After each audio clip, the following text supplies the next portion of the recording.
እንደ ትምህርታዊ ስብከት አይነት ነገር ነው ሰብካችሁና ረጋቢን ማስተምራችሁ በዚህ ከሁለተኛ ዜና ምዕራፍ 20 ከ1 እስከ 30 ባለው ውስጥ ቁልፍ ነጥቦችን አይተን አይናችንን ወደ እግዚአብሔር እናንሳ በሚል እግዚአብሔር አይናችንን ከጣልንበት ወደ እሱ እንድናነሳ ይሆንልናል።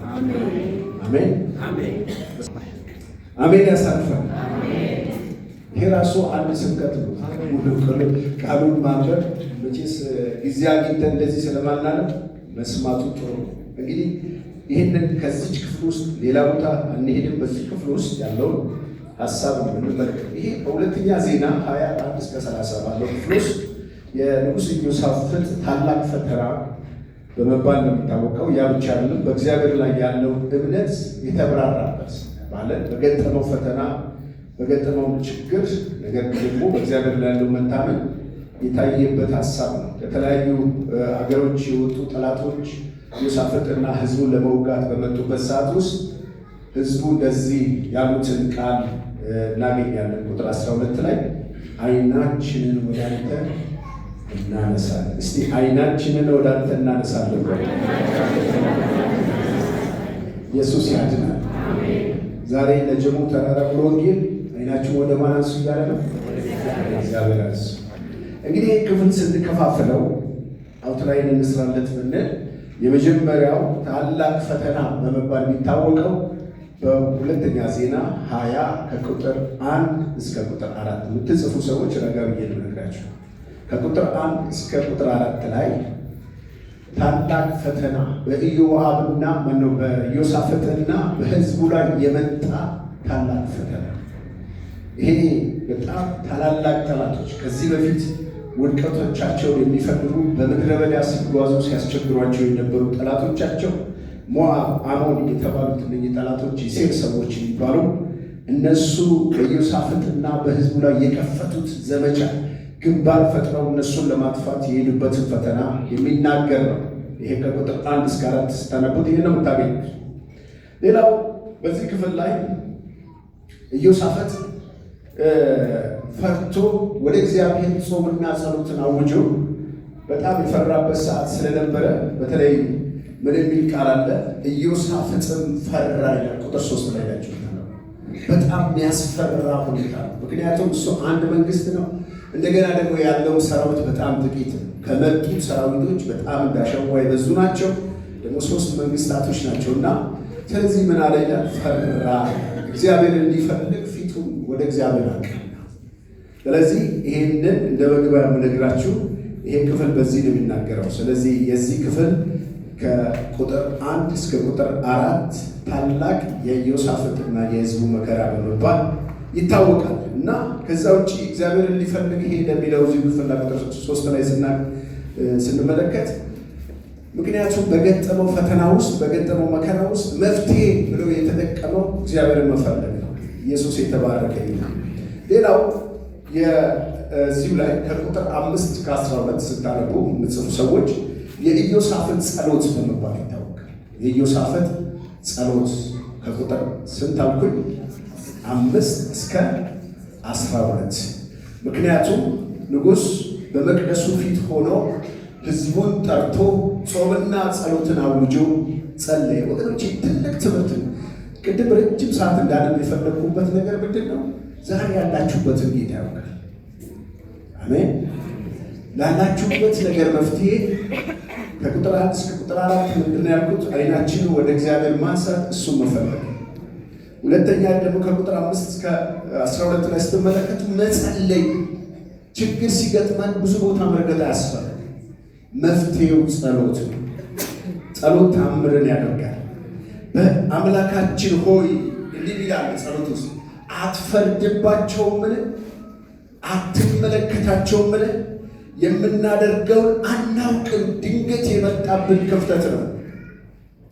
አጠገባችሁ ያለው ሰው ነካርቡትና እየሰማ ነው ውስጥ ጌታ ይባርከኝ። እኔ አባስ መድረክ ላይ ረጅም ዘመን ስላገለግሉ እያየሁ በመገለጽ ሳይሆን ባይ ጌታ ይባረክ። ስለዚህ ምንድን ነው የምናደርገው? ምን አንልም፣ አናውቅም አይኖቻችን ወደ አንተ ናቸው። ጸሎት ውስጥ ነው ይሄ። ጌታ ሆይ ማረገውን አላውቅም፣ አንድ ነገር ግን ማውቀው ወደ አንተ መጸለይ ነው። እግዚአብሔር ማስተዋል ይስጠን። ስለዚህ ይሄንን ያለው አያችሁ፣ ይህ ጸሎት በሥጋዊ ኃይል ከመታመን ይልቅ በእግዚአብሔር ኃይል መታመንን ያሳያል። በጨነቃችሁ ጊዜ፣ ግራ በገባችሁ ሰዓት ወደ እግዚአብሔር ጠጋ ስትሉ፣ ፊቱን ስትፈልጉ፣ አቅም ቢኖርህም፣ ሰራዊት ቢኖርህም፣ የሆነ ሲስተም ቢኖርህም፣ ብርም እውቀትም ቢኖርህም ጸሎትን አይተካ። ኧረ አሜን። ምን ማለት መሰላችሁ? ጸልያለሁ ስትሉ እኔ የማደርገውን አላውቅም፣ ነገር ግን የማደርገው ነገር በሥጋ ኃይሌ አልችለው፣ አንተ ትችላለህ፣ ጌታ ሆይ አግዘኝ ማለታችሁ። መጽሐፍ ቅዱስ እንደዛ ነው። ከተቀደሰ ከልባችሁ ጋር የተቀደሰ እጃችሁን አንስታችሁ ወደ ማን ጸልዩ? ወደ እግዚአብሔር ጸልዩ። ልባችን ጭምር። አንዳንድ ሰው መጸለይ ስላለበት ብቻ ይጸልያል። ጌታ ሆይ በጌታ በኢየሱስ ክርስቶስ የተመታዩ ሰይጣን ታስተረው አለቀ። ይሄ የዶሮ ጸሎት ይባላል። ዶሮ አይታችኋል? ውሃ ስትጠጣ ታደርጋለች፣ ቀላጥላ። እንደዚህ አይነት ጸሎት የትም አይደርስም።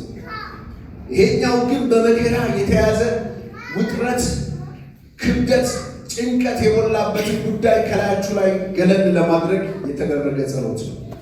ሶስተኛ ከቁጥር 13 እስከ 17 የእግዚአብሔር ምላሽ ብላችሁ ነው የምትይዙት። ሶስተኛ ነጥብ ከቁጥር 13 እስከ 17 የማን ምላሽ አልኩኝ?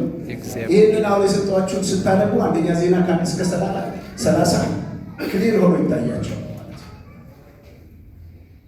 ይሄ ከ13 እስከ 30 እግዚአብሔር አምላክ ለለመናችሁት ለጸለያችሁት መልስ አለ። ኧረ አሜን ይሰማል አለ። እግዚአብሔር መልስ አለ። እስቲ እግዚአብሔር መልስ አለ ወይ? እቺ ቤተ ክርስቲያን በጸልይበት ብዙ አጀንዳ አላት። እናንተ በግላችሁ አገልጋዮች በግላችሁ በጸልዩበት አለ። መልእክት ይዤ መጥቻለሁ። እግዚአብሔር መልስ አለ። ኧረ ኢየሱስ ጌታ እና በተለይ ቁጥር 15 ላይ ሲመጣ ምን አለ? አንድ ድንገት፣ አንዳንዴ ደግሞ እግዚአብሔር ድንገት ያስነሳቸዋል። በመከራ ቀን የሚቀሰቅስላችሁ ነብይ አለ፣ የሚቀሰቅስላችሁ ሰዎች አለ። ኧረ ኢየሱስ ጌታ ምን አለ? የይሁዳ ሁሉ በኢየሩሳሌም የምትኖሩ እናንተ የንጉሥ ኢዮሳፍጥ እግዚአብሔር እንዲህ ይላል፣ ሰልፉ የእግዚአብሔር ነው እንጂ የእናንተ አይደለም። አቤት እግዚአብሔር ግሩመት! አይ ግድ የለም ጸልዩ። ብጸልይ መልስ የለውም ካላችሁ ዛሬ ጀምሩ። እግዚአብሔር መልስ አለ። ሰልፉ የኔ ነው ይላል እግዚአብሔር፣ የእናንተ አይደለም። ልክ ነው፣ ተከባችኋል። እኔን እያመለካችሁ እያገለገላችሁ ነገር ከብዶባችሁ ሊሆን ይችላል። እግዚአብሔር ግን ስለ እናንተ ይዋጋል። እግዚአብሔር መልስ አለ። ደስ አይልም? ኢየሱስ ስም ይባላል። እና በጣም ደስ ከሚለኝ እዛው ለምን አለ? ሰልፉ የማን ነው? የኔ ነው አለና አንድ ድንቅ ቃል አለ። የእናንተ አይደለም። ከዚህ ታላቅ ወገን የተነሳ አትፍሩ፣ አትደንግጡ። ኢየሱስ ጌታ። እግዚአብሔር ሲመልስ አትፍራ ሲል ዘጭ ያለ ሰላም ነው የሚቀመጥ። ጌታ ይባላል። እንኳን አይደለም እግዚአብሔር የሆነ ወንድም አይዞህ ወንድሜ እኔ ያለሁልህ ሲል እኔ ቆሜ ልሂድልህ ሲል እንኳን ተረጋጋለህ። ጎበዝ ስሙ ይባረክ። ሰማይ ምድር የሰራ ሁሉን በአንድ ጊዜ መፍጠር የቻለ ያለምንም እግዚአብሔር ቃል መጥራት ቃል ተናግሮ ነገር መጥራት የሚችል እግዚአብሔር እንዲህ ነው የሚለው፣ አትፍሩ፣ አትደንግጡ፣ ሰልፉ የኔ ነው። እና ምንድን ነው ያላቸው? ጭራሽ አይደለም በሚያስፈራችሁ ጉዳይ ላይ ስለ ድል ነገራቸው። እናንተ ግን በዚህ ሁለት ሶስት እኮ ቁጥር 17 ላይ ታገኙታላችሁ። እዚህ ላይ ምንድን ነው ያለው? እናንተ በዚህ ሰልፍ የምትዋጉ እስቲ በዚህ ሰልፍ የምዋጋ አይደለሁም በሉ ይባላል። ማንም ይዋጋው? ድምፃቸው አይሰማም፣ ድምፃቸው አይሰማም። ኢየሱስ ያድናል። አያችሁ፣ ምንም ጦርነት ይሆን ምንም አይነት ችግር ይምጣ ሰልፉ የእግዚአብሔር ነው። እግዚአብሔር እንዲህ ነው የሚለው፣ እኔ ነኝ የምዋጋው። ስም ይባረክ። እና እግዚአብሔር ምንድን ነው የሚላቸው? የምትዋጉ አይደለም። ይሁዳ ኢየሩሳሌም ሆይ ተሰለፉ፣ ዝም ብላችሁ ቁሙ። የሚሆነውን ነገር የእግዚአብሔር መድኃኒት እዩ። የእግዚአብሔር መድኃኒት እዩ። እግዚአብሔር ከእናንተ ጋር ነውና አትፍሩ፣ አትደንግጡ። ነገር ውጡባቸው ይላቸው። እንኳን አይደለም ልትሸሽ ግጠማቸው። ኢየሱስ ጌታ። እንደዚህ የሚል ቃል አለ። በጣም የሚገርመኝ ነገር አንዳንድ ጊዜ እግዚአብሔር ራሱን ይዋጋ ተዋጋ ይላል። ጌታ ይባላል። ዘዳግም ሀያ ላይ አንድ ጥቅስ ስላለ አሁን ትዝ ስላለኝ ይሄ ሀርድ ኮፒ አለ አለ ጎበስ አለ አልጠፋም። አደራችሁ ሰሞኑን የሆነ በመጽሐፍ ቅዱስ ላይ አንድ አይሁዳዊ የሆነ ሰውዬ ስለ መጽሐፍ ቅዱስ የተበላሸ መጽሐፍ በሶፍት ኮፒ እንደሚለቀቅ እየተናገረ እና ይሄ ነገር ከቤታቸው አይጥፋ ግድ የለም። ይሄ ሞባይል ላይ መንጠልጠል ይባላል። እንዲህ ይላል፣ ግጠሟቸው። ዛሬ እስቲ ችግሬን እገጥመዋለሁ። ይኸውልህ እግዚአብሔር ትገጥማለህ ካለ ትገጥማለህ። ወይኔ እናቴ ምናምን ትገጥማለህ እግዚአብሔር። ምክንያቱም አንተ ያስከው ካላወቅ እንደፈለግ ፍራ። ያስከው ግን ከሁሉ የሚበልጥ ምን ይላል? አምላክ ቁጥር 20 ዘዳግም 20 ቁጥር 1 ወዲህ ከዚህ ክፍል አልወጣም ብዬ ነበረ። ይሄ ጥቅስ ስለያዘኝ ነው እንጂ አልወጣም። ጠላቶችን ለመውጣት በወጣ ጊዜ ጠላቶችን ለመውጋት በወጣ ጊዜ ልክ እንደ ኢዮሳፍጥ ማለት ነው። ሊዋጋ ሲወጣ የሆነ ጥቂት ጠላት የመሰለው ግን ወሬ ነጋሪ መጣለ። ጠላት ሽላቸው የሚል ወሬኛ ጌታ ይገስጸው። ወሬኛ መንፈስ አችለውም አንተም አችለውም የተባለ እግዚአብሔር እንዲህ ነው የሚለው። ዛሬ ትገጥመዋል። ኢየሱስ ስሙ የተባረከ። በወጣ ጊዜ ፈረስና ሰረገሎቹ ሕዝቡ ካንተ ይልቅ በስተው ባየ ጊዜ ካንተ ይልቅ ምን በለው በስተው ባየ ጊዜ በጣም እንደ ፀጉር ብዛት ቢሆን ዘዳግም 20 ቁጥር 1 ላይ ባየ ጊዜ ከግብፅ ሀገር ያወጣ አምላክ እግዚአብሔር ካንተ ጋር ነውና አትፍራቸው። እስቲ አልፈራም ብለው እናንተ ትላንት ከዛ ከጨለማ ያወጣ ጌታ ዛሬ ምን ያደርገናል? ምንም አንሆንም፣ ምንም አትሆንም።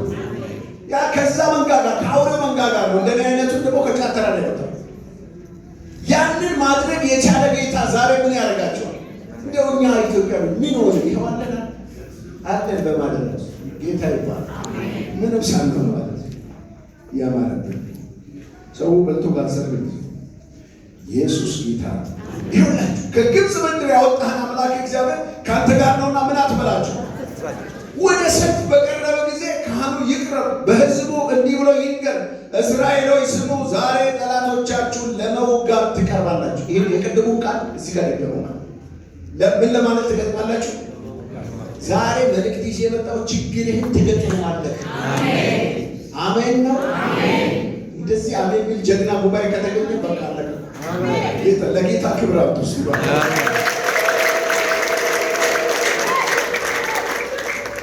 ትገጥመዋለህ ሲባል አሜን ካለ እኮ በቃ በጣም ድንቅ ነው።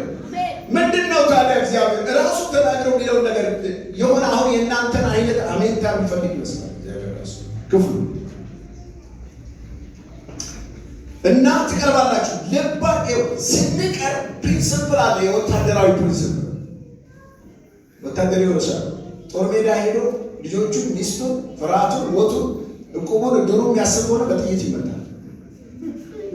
ጦር ሜዳ ሆኖ እንደዛ ያለ እንኳን አይደለም እርፍ ይዘህ ወደ ኋላ ትመለከታለህ። ባይብል ይኸው እዚህ ጋር የሚለው ምንድን ነው?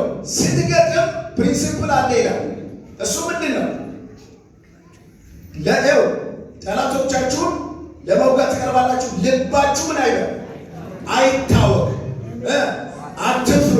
ቀጥሎስ አትንቀጥቀጡ። ቀጥሎስ በፊታቸው አትደንግጡ። እስቲ በጠላት ፊት አትደንግጥም በላይ። ይሄ የድል ምስጢር ነው። አትደንግጧል። ለምንድን ነው የሚያስደነግጥ? ከኛ ይልቅ የበለጠ ሰራዊት እያለ እንዴት ነው ማልደነግጠው ካልክ ይሄው ቁጥር 4 ላይ ከእናንተ ጋር የሚሄደው ያድናችሁ ዘንድ ኢየሱስ ጌታ ነው። ኧረ ኢየሱስ ጌታ ነው። ያድናችሁ ዘንድ ጠላቶቻችሁ ስለ እናንተ የሚዋጋው አምላካችሁ እግዚአብሔር ነውና አትፍሩ። ጌታ ይባርክሽ። እዚህ ውስጥ ኢዮሳፍጥ ጋር እንመለስ። ስለዚህ እዚህ ከገጠመው የተነሳ የድሉ ምስጢር ቁጥር 17 ላይ ይሄ ድልን እንደሚሰጣቸው ድላችሁ ቆማችሁ እንድትመለከቱ ይላል። 17 ይህንን ነው የሚያሳየን። የእግዚአብሔር ምላሽ ምን በማለት አትፍሩ፣ ጦርነቱ የኔ ነው በማለት ድል ሰጣቸዋለሁ፣ ብቻ እናንተ ቆሙ ተመልከቱ ብሎ መልስ ሰጠ። እግዚአብሔር መልስ አለ። እሺ 20 ከ18 እስከ 30 የመጨረሻ አራተኛው ነጥብ ድልና እልልታ ይሆናል። አሜን። ኢየሱስ ጌታ።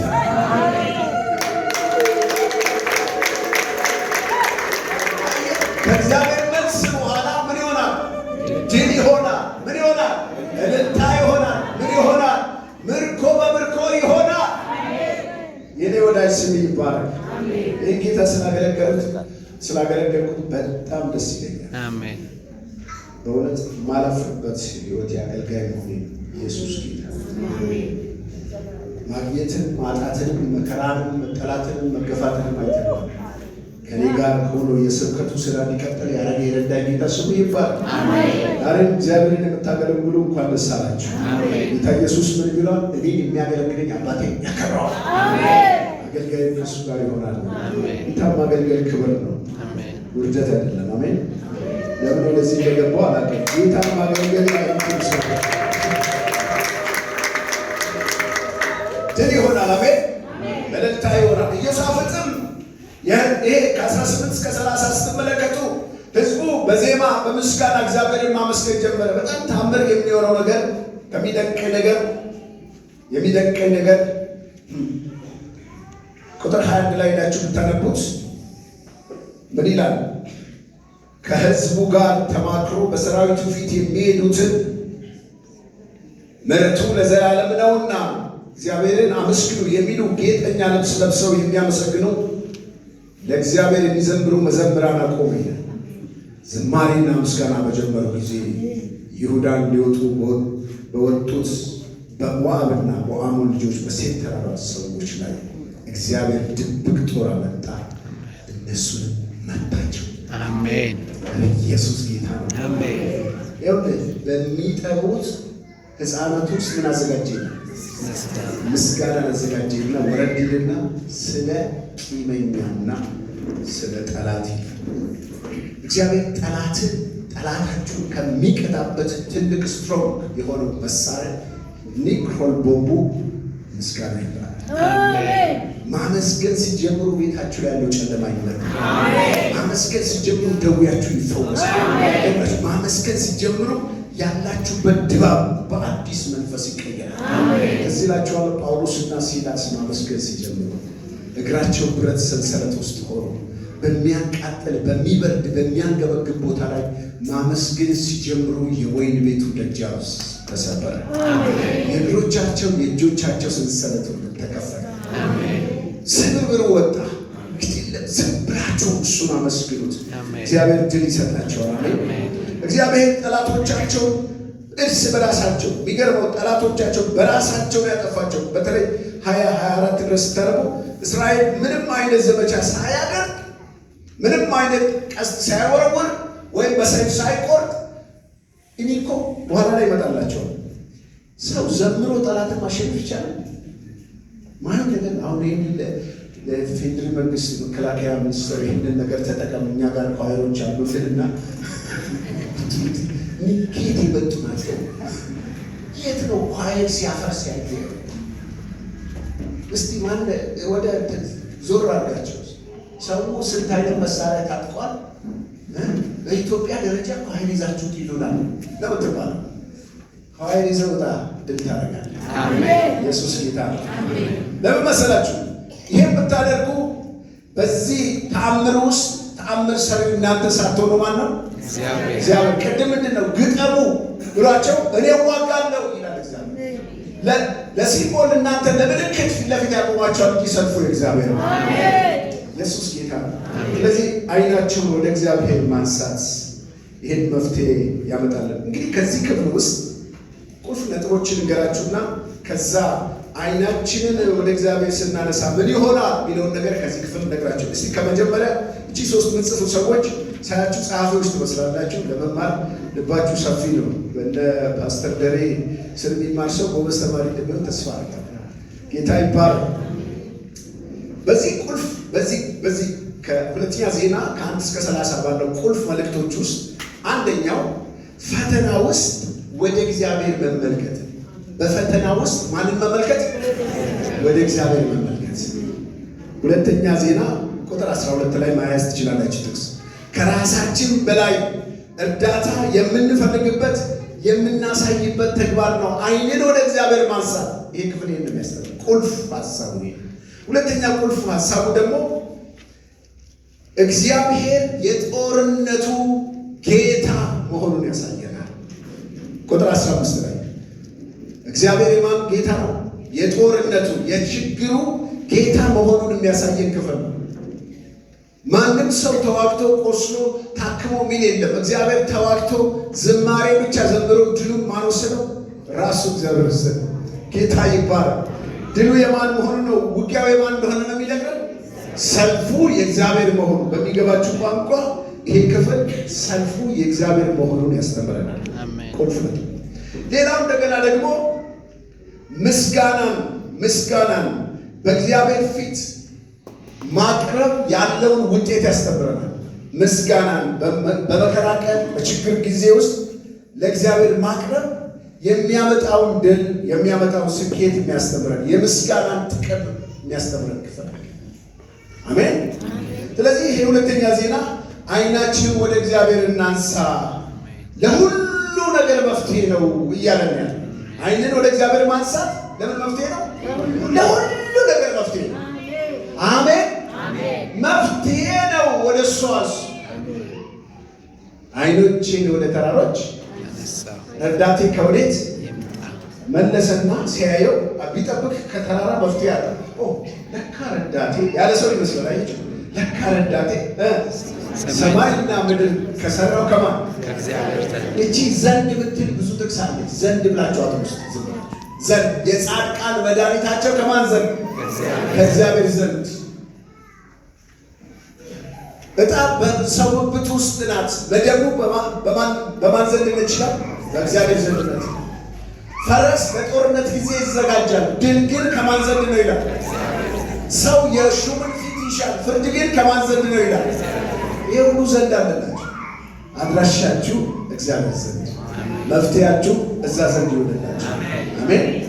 እሺ ቶሎ ብለን ለመጨረስ እንድንጠቀም አሁንም እንግዲህ ቅድም እያቸዋለሁ ማስተማር ላይ ያለሁት ዓይናችንን ወደ እግዚአብሔር ስናነሳ ምን ይሆናል? የቅድሙ የመጽሐፉ ከ1 እስከ 30 ነው ሃይላይቱን የሰጠኋችሁ። ከዚህ ክፍል ላይ መነሻ በማድረግ ዓይን ወደ እግዚአብሔር ማንሳት ምንድን ነው ፋይዳ?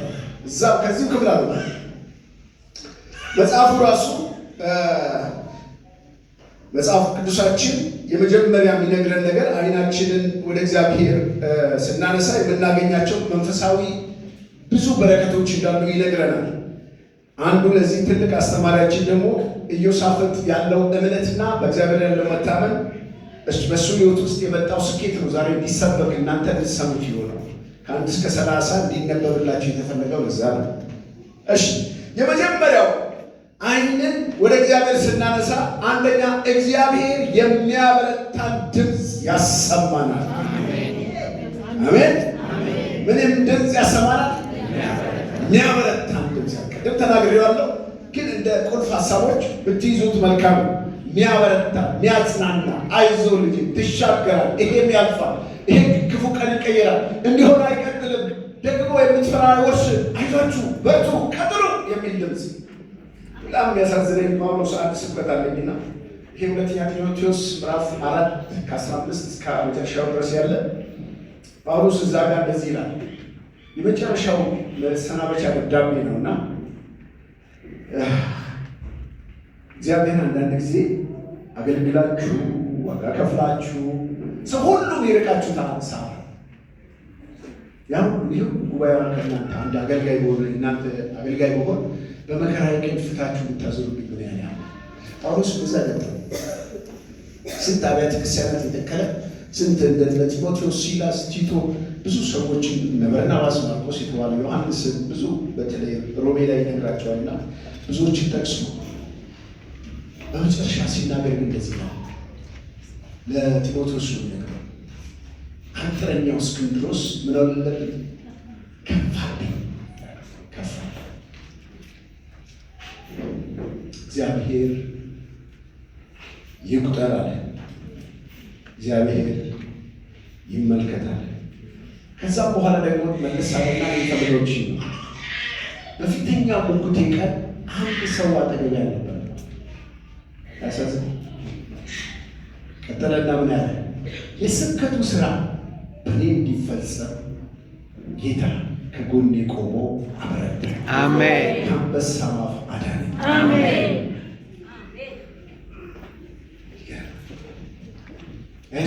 ከአንበሳው አፍ ሄዳው ከጎኑ ቆሞ ያበረታው ጀግና ከተከፈተ ነገር ጭራሽ ወረድ ብሎ ለሰማያዊ መንግስት ይጠብቀኛል ይላል። ሰው ስለነካካው መጨረሻውን አላበላሸም። ጳውሎስ ለአንበሳም ተበልቶ ተሰባብሮ አልቀረም። በእሱ የተጀመረው በእሱ መጨረስ ግድ ያለው የናዝሬቱ ኢየሱስ ከጎኑ ቆሞ አበረታ። ዛሬም ነግራችኋለሁ፣ ተስፋ በቆረጣችሁበት ሰዓት ውስጥ ጳውሎስ አጠገብ እግዚአብሔር ቆሞ እንዳበረታው ጌታ ኢየሱስ ትዝ ይላቸዋል። ጌቴሴማኒ ላይ ሰው ሁሉ ሸሽቶት ሁሉን ጥለውት በሄደበት ሰዓት ውስጥ እንኳን መላእክቶች መጥተው ያበረቱት ነበር ይላል። ዛሬ ተስፋ ለቆረጣችሁ ሰዎች እግዚአብሔር መልእክት አለው። በሁለተኛ ዜና 20:15 ላይ ይሁዳ በኢየሩሳሌም የምትኖሩ እናንተ ንጉሡ ኢዮሳፍጥ ስሙ፣ እግዚአብሔር እንዲህ ይላቸዋል፣ ሰልፉ የእግዚአብሔር ነው እንጂ እናንተ አይደለም። ከዚህ ታላቅ ወገን የተነሳ አትፍሩ፣ አትደንግጡ ብሎ ያንን ፍራ። እግዚአብሔር ደግሞ ሲናገር ምን ማለት መሰላቸው? እግዚአብሔር ሲናገር ወጀቡ ማዕበሉ ጸጥ ይላል። ጌታ ኢየሱስ ደቀ መዛሙርቱን ትዝ ይላቸው ወደ ማዶ ተሻገሩ ብሏቸው ንፋስ ከፊት ሆነ። ምን ማለት ነው? ንፋስ ከፊት ሆነ አትችልም ማለት እኮ ነው። መከላከያ ሆነ ማለት ነው። በቃ በፍጹም አታልፍም ማለት እንደው ንፋስ አፍ ቢኖረው ኢንተርቪው ብናደርግ ስማ ንፋስ ለመሆኑ ሰምታ ሂድ ያለን እኮ ኢየሱስ ነው። አላውቅም ተመለስ። አይ እንዲህ የሚል ነገር ንፋስ ከፊት ሆነ ማለት ተመለስ ማለት ነው። ሲመለሱ ደግሞ የመጡበትን ነገር አስቡ። በጣም በብዙ መናወጥ ነው። ደግሞ ሲመለሱ ሊገለብጣቸው ይችላል። በጭንቅ መሃል ሁኑ።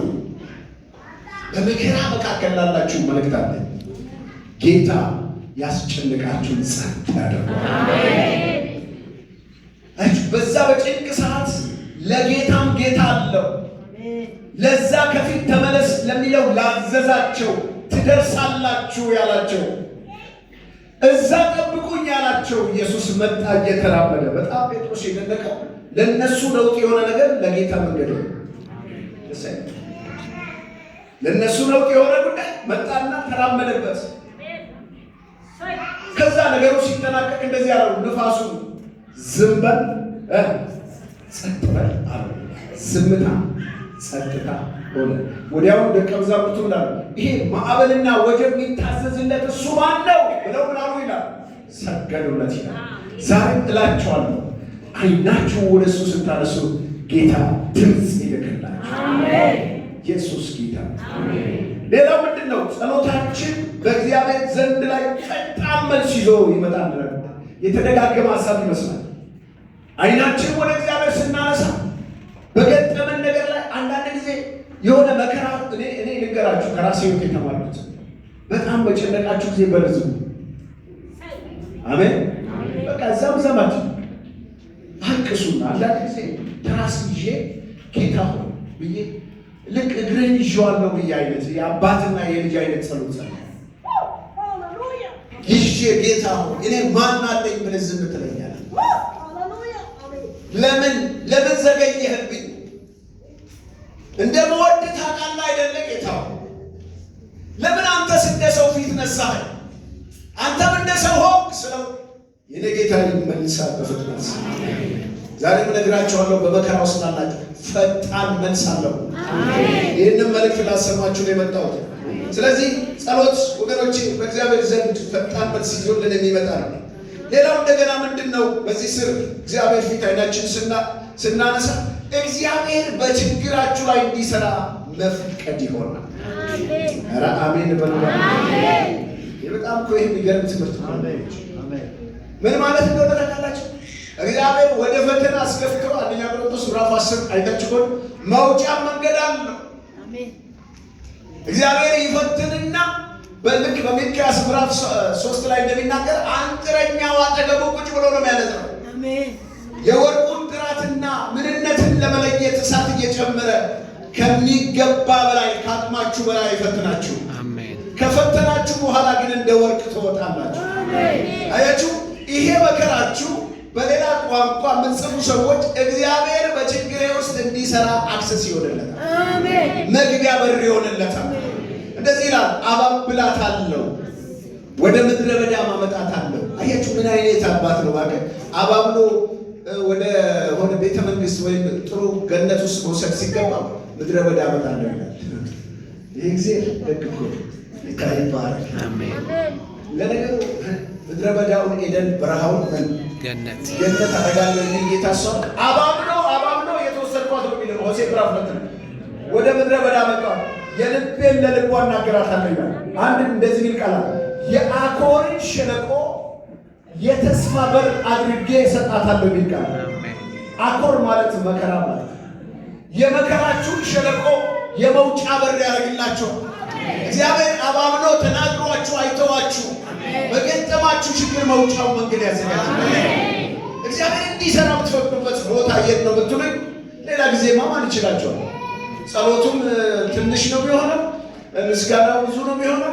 እግዚአብሔር ሰውን ያገኝበት ቦታ ምን ይባላል? መከራ ለእግዚአብሔር ላውድ ስፒከር ነው ይባላል ማለት ነው።